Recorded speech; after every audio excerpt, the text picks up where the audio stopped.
Sir ఇప్పుడు husband తన వైఫ్తో ఎందుకు ఫినాన్షియల్ సిచ్యువేషన్స్ కానీ మనీ రిలేటెడ్ డిస్కషన్స్ కానీ ఎందుకు చేసుకోరంటారు? నిజంగా ఇది ఇన్ రియాలిటీలో జరుగుతుందా?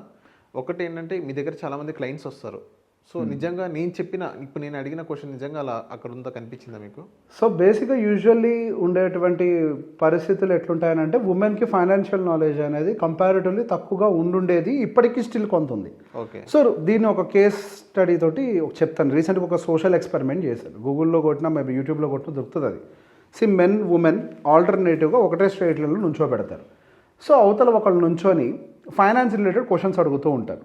ఆన్సర్ తెలిసిన వాళ్ళు ఒక స్టెప్ ముందరికి వేయండి, ఆన్సర్ తెలియని వాళ్ళు ఒక స్టెప్ వెనక్కి వేయండి అని చెప్పి ఒక 5-6 క్వశ్చన్స్ ఏదో అడుగుతారు.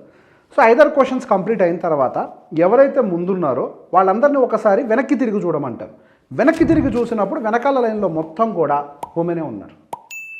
సో బేసిక్గా సోషల్ ఎక్స్పెరిమెంట్ తోటి వాళ్ళు ఉమెన్కి ఆ ఫైనాన్షియల్ అవేర్నెస్ లేదు, ఉమెన్ చాలా వెనకబడిపోయారు అనే ఒక విషయాన్ని వాళ్ళు ఎస్టాబ్లిష్ చేశారు. నాకు అది చూసినప్పుడు నాకు ఒక డౌట్ వచ్చింది. బేసిక్గా ఒకప్పుడు అని అంటే సరే ఉమెన్ చదువుకునే వాళ్ళు కాదు, usually men use to take the charge,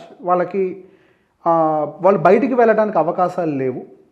so వాళ్ళకి బయట నుంచి ఇన్ఫర్మేషన్ ఏది రాదు, సో వాళ్ళకి అవగాహన లేదు అని అంటే ఐ వుడ్ అగ్రీ. బట్ ఇప్పుడున్న కండిషన్లో మీ దగ్గర సెల్ ఫోన్ ఉంది, ఉమెన్ దగ్గర సెల్ ఫోన్ ఉంది, మీకు ఇంటర్నెట్ ఉంది, ఉమెన్కి ఇంటర్నెట్ ఉంది. మీరు యూట్యూబ్ చూస్తారు, ఉమెన్ యూట్యూబ్ చూస్తారు. మెన్ యూట్యూబ్లోంచి ఫైనాన్స్ నేర్చుకున్నారు, ఉమెన్ యూట్యూబ్ నుంచి ఫైనాన్స్ నేర్చుకోలేదు.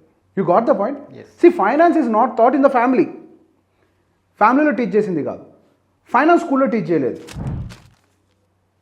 మరి ఫైనాన్స్ ఎక్కడ టీచ్ చేస్తున్నారు? ఇప్పుడు యూట్యూబ్ నుంచే నేర్చుకుంటున్నారు. యూ హ్యావ్ బుక్స్ అవైలబిలిటీ, అది అందరికీ యాక్సెస్ ఉంది. No one can stop you. ఇప్పుడు ఎవరైనా బుక్స్ చదువుతుంటే వద్దన్నారా?